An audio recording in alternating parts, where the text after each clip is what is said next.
My dear sisters and brothers and friends, ఎగ్జాక్ట్గా time వచ్చేసి 1:40 అయితే అవుతుందన్నమాట. ఇప్పుడు అంటే ఆఫ్టర్నూన్ కాదు, మిడ్ నైట్, రాత్రి 1:40 అవుతుంది.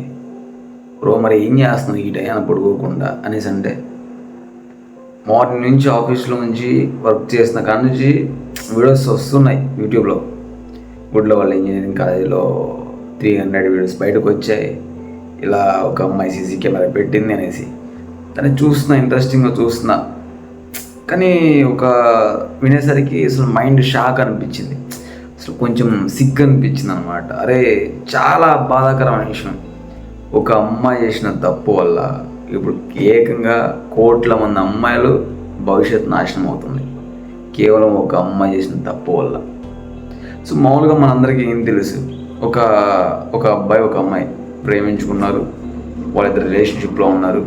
సో వాళ్ళు ఓఏకి వెళ్ళారు, వాళ్ళ వీడియోలు ఎవరో తీశారు, తర్వాత వాళ్ళ అమ్మాయిని బ్లాక్మెయిల్ చేశారు.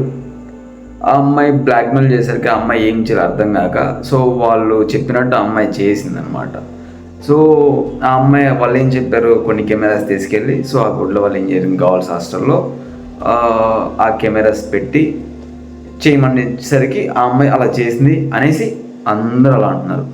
కానీ నిజానికి నాకు వచ్చిన డౌట్ ఏంటంటే, అసలు నిజంగా అలాంటిది ఏమన్నా బ్లాక్మెయిల్ వస్తే, అరే ఫస్ట్ ఆఫ్ ఆల్ భయపడుతుంది ఏంటి, అరే నా వీడియో ఎక్కడ బయటకు వస్తుందో అని చెప్పేసి ఫస్ట్ ఆఫ్ ఆల్ భయపడుతుంది.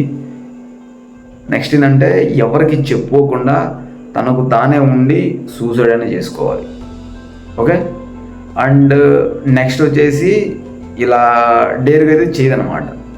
అంటే దీని అర్థం వాళ్ళు హెరాస్మెంట్ చేశారు, ఆ అమ్మాయిని బ్లాక్మెయిల్ చేశారు అని అనడం కంటే, ఆ వీడియోల ద్వారా వీళ్ళిద్దరికి షేర్స్ వస్తున్నాయి, ఎంతో కొంత మనీ వస్తున్నాయి కాబట్టే ఆ అమ్మాయి ముందడుగు వేసింది. అలా ప్రతి ఒక్క కెమెరాను తీసుకొచ్చి అలా పెట్టింది. మీరు అనుకోవచ్చు, బ్రో అసలు ఎంత వాటికి నిజం, అసలు ఆ కాలేజీలో కెమెరాలు ఉన్నాయా లేవా, అసలు దొరికాయా దొరకలేదా అని చెప్పేసి ఇప్పటికీ చాలామందికి డౌట్ అనమాట.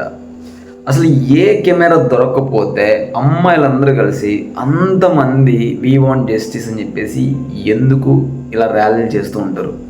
మీకు అలా ఆ డౌట్ వచ్చి ఉండాలన్నమాట. నాకు కూడా వచ్చింది. అండ్ ఇంకోటి మెయిన్ విషయం ఏంటంటే, 10:30 ఆ టైంలో అంటే నాకు ఆఫీస్ అంతా వర్క్ అయిపోయింది. నేను మెసేజ్ రిక్వెస్ట్లో చూసుకుంటే, సో ఆ కాలేజీకి సంబంధించిన అమ్మాయితోనే నేను మాట్లాడాను. సో అంటే వాయిస్ రికార్డ్ కాదు, ఓన్లీ చాట్లో అనమాట. సో తను చెప్పిన మాటల ప్రకారం ఏంటంటే, నిజంగా కెమెరాస్ దొరికాయి. మరి ప్రూఫ్స్ ఏంటి అంటే, ఏం చూపించాలి ప్రూఫ్స్? ఇక అమ్మాయిలు అది చూపించాలా? వాళ్ళు ఫ్రెష్ అయ్యేది అది ఇది బాత్రూమ్లో ఇంకేం చూపిస్తారబ్బా, నాకు అర్థం కాదు. సో ఇప్పుడు ఇదంతా కాదు, నేను ఒక క్రియేటర్ లాగా కాకుండా, నేను కూడా నీలాంటి ఒక పబ్లిక్లా కూడా కాకుండా అసలు మనం ఏం చేద్దాం అనేసి అంటారు. నాకు తెలిసి నా అభిప్రాయం ఏంటంటే, వాళ్ళు ఎంత ప్రొటెక్ట్ చేసినా అది చేసినా ఇది చేసినా న్యాయం అయితే జరగదు. ఎందుకు న్యాయం జరగదు బ్రో అనేసి మీరు అనుకోవచ్చు అనమాట. ఎందుకంటే డబ్బుతో కూడిన విషయం. కాలేజ్ రెప్యుటేషన్ కోసం ఆ కాలేజీ ప్రిన్సిపల్స్ కానీ వాళ్ళందరూ కానీ సో ఎంతో కొంత డబ్బు ఉపయోగించి వాళ్ళ కాలేజ్ నేమ్ దెబ్బతినకుండా సో ఇలా చేస్తున్నారు.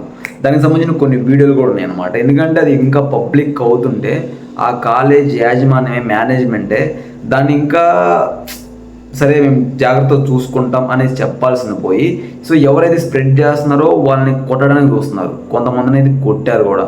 ఇంకా మెయిన్గా అమ్మాయిలను అయితే హాస్టల్ నుంచి వాళ్ళ ఇంటికి షిఫ్ట్ చేశారు. అంటే అమ్మాయిల నుంచి ఎటువంటి డేటా అనేది తీసుకోనికుండా చేస్తున్నారన్నమాట. అంటే కాలేజ్ రెప్యుటేషన్ దెబ్బతింటుందని చెప్పేసి వాళ్ళు అలా చేశారు. ఓకే, అది బాగానే ఉంది. అండ్ ఇంకా చాలామంది అమ్మాయిలు వీ వాంట్ జస్టిస్ అని చెప్పేసి, న్యాయం కావాలి అని చెప్పేసి ఆ అమ్మాయిలు కోరడం మనం చూసాం, మనం చూస్తున్నాం కూడా. కానీ మనకు నిజంగా న్యాయం దొరుకుతుందంటే దొరకదు. నిజంగా న్యాయం కావాలి అంటే ఆ హాస్టల్లో మీ కూతురే ఉండొచ్చు, మీ చెల్లె ఉండొచ్చు, మీ అక్కే ఉండొచ్చు అనమాట. ఏంటి మన కూతురికి అలా జరిగిందని చెప్పేసి ఇలా కట్టుకొని మనం ప్రశాంతంగా కూర్చుంటామా? కూర్చోలేం. ఆల్రెడీ ఒక సిచ్యువేషన్ జరిగిందనమాట, అది 1 వీక్ క్రితమే. అంటే వాళ్ళ ప్రిన్సిపల్ అన్నాడు, ఎవరో ఒక అతను ఒక బ్రో వచ్చేసి వాళ్ళ ప్రిన్సిపల్తో మాట్లాడంట, ఇలా మా అమ్మాయికి సంబంధించిన నా సిస్టర్ ఇందులో చదువుతుంది, నా సిస్టర్కి సంబంధించిన కొన్ని వీడియోస్ బయటకు వస్తున్నాయి, కొన్ని ఫొటోస్ బయటకు వస్తున్నాయి, సో సార్ కొంచెం జాగ్రత్తగా ఉండండి అంటే వాళ్ళు ప్రూఫ్స్ అడిగారంట. సార్లు ప్రూఫ్స్ ఉన్నాయంటే అదే అసలు ఎలాంటి ప్రూఫ్స్ ఇవ్వాలి? ఒక అమ్మాయి గురించి ప్రూఫ్స్ అంటే ఏమి ఇవ్వాలి నాకు అర్థం కాదు. ఇదంతా కాదబ్బా.